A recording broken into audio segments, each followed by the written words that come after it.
शास्त्र यहां तक कहता है, गर्भवती नारी का जब गर्भ रहता है और उस समय पर गर्भ में जब संतान रहती है और ग्रहण, चंद्र ग्रहण हो चाहे सूर्य ग्रहण हो, ग्रहण अगर पड़ता है तो परिवार में, शास्त्रों में ऐसा वर्णन आता है कि गेरू, गेरू मतलब लाल चंदन। कौन सा चंदन? जम के बोलो जरा। लाल चंदन।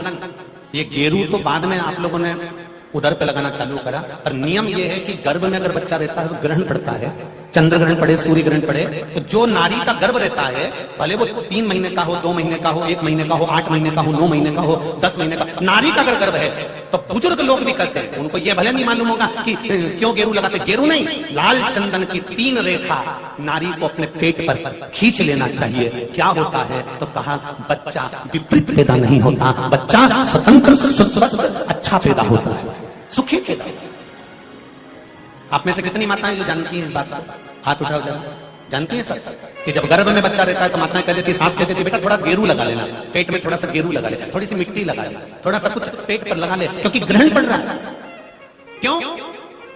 अगर ग्रहण पड़ी हुई संतान जन्म लेगी तो ये अपने ही धर्म का विरोध करेगी, सत्य का विरोध करेगी, गलत मार्ग पर चलेगी।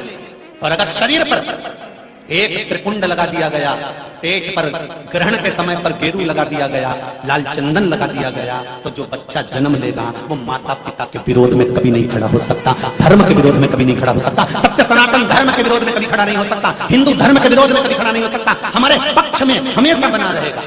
सनातन धर्म का कुल में पैदा होकर, सनातनी होकर, हिंदू धर्म में पैदा होकर भी अगर कोई हिंदू धर्म का विरोध करता है तो समझ लेना कि यह ग्रहण की औलाद पैदा हुआ है, ये साधारण नहीं है, ग्रहण से पैदा हुआ है। इसलिए सनातनियों का भी विरोध करने के लिए खड़ा।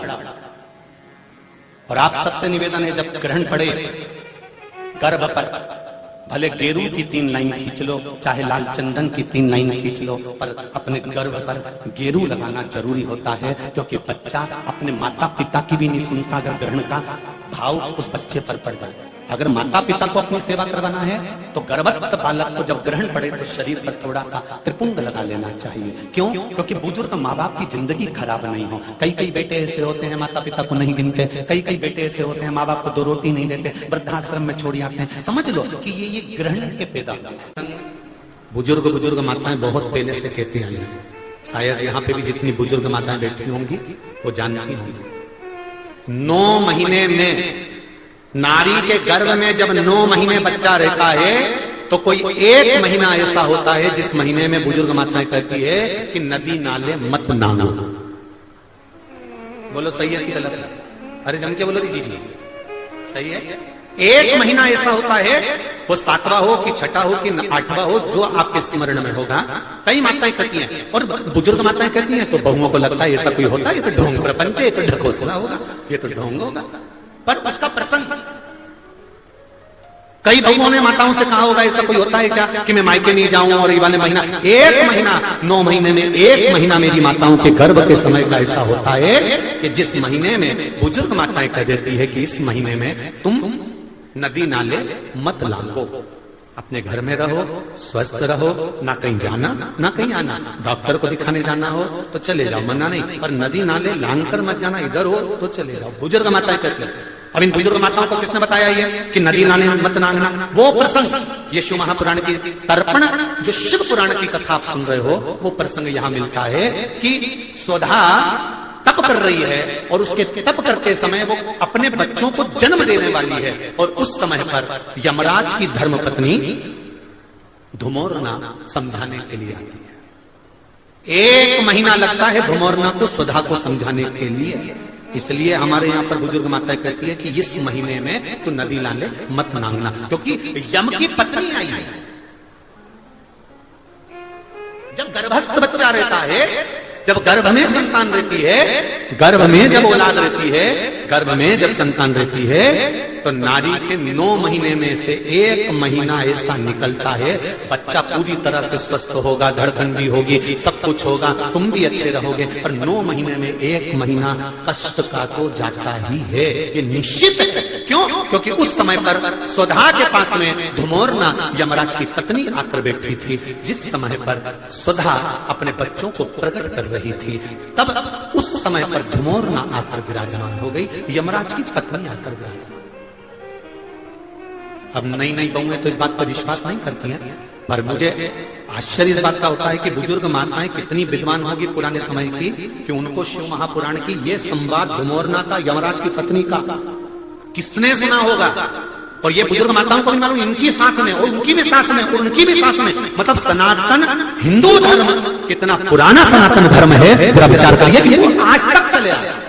अब उसको लोग ढोंग के ले, ढकोसला के ले, चाहे कुछ के ले। अब ये तो अब यहाँ बैठकर आप लोगों को कुछ शिव पुराण के, कुछ स्कंद पुराण के, कुछ पद्म पुराण के, कुछ अग्नि पुराण के, कुछ नर्मदा पुराण के कुछ उपाय यहाँ से बता दिए जाते हैं। अब उसमें लोग हमें टोटका वाला महाराज कहें, चाहे जो महाराज के, उनकी मर्जी। आग लगे बस्ती में, शिवर वाला रहे मस्ती, अपने को क्या करना उसमें, वो जो बोले बोलता रहे। शिव महापुराण की कथा कहती है, जन्म के बच्चा जब जन्म लेता है, जन्म के 1 महीने पहले अगर 1 लोटा जल शमी पत्र समर्पित कर कर शिव जी पर चढ़ा दिया जाता है, तो नारी के गर्भ से जो बच्चा होता है वो कभी विकलांग नहीं हो सकता, मंदबुद्धि नहीं हो सकता, विवेकवान। नारी के गर्भ में संतान है, नारी के गर्भ में संतान। और एक बात और स्मरण रहे, नारी अगर गर्भस्थ बच्चा है और नारी को ऐसा लग रहा है कि ये जरूर कुछ परेशानी, कुछ कष्ट जीवन में आने वाला है, हो सकता है मेरे बच्चे को, शंका जो होती है, उस समय पर भी स्वधा का स्मरण मूल हो जाता है, स्वधा का स्मरण। हम तो कहेंगे, कई लोगों ने भ्रम पैदा कर रखा है, कई लोगों ने भ्रम पैदा कर रखा है। कई महाराज लोग कह देते हैं कि जब गर्भ से नारी रहे तब शंकर भगवान को ना छुए, शिवलिंग का स्पर्श ना करे, शंकर जी को छुए नहीं। ना जाने कौन से महाराज ने कह दिया, एक आध बार मिल जाए तो पकड़ के सियोर लिया,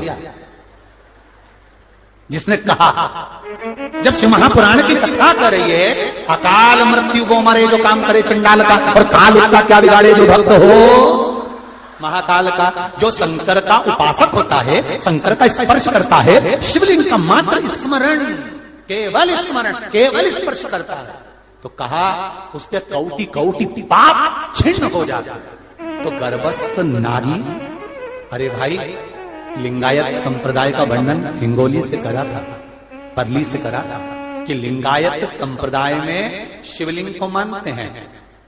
बच्चा गर्भ से जन्म लेता है, मां जब तक बच्चे को दूध नहीं पिलाती, जब तक उसका गुरु मंत्र नहीं हो जाता, उसको लिंगायत संप्रदाय के संत आकर जब तक गुरु मंत्र नहीं दे देते, तब तक नारी उसको दूध तक नहीं पिलाती। यहां तक वर्णन, विचार करिए जरा।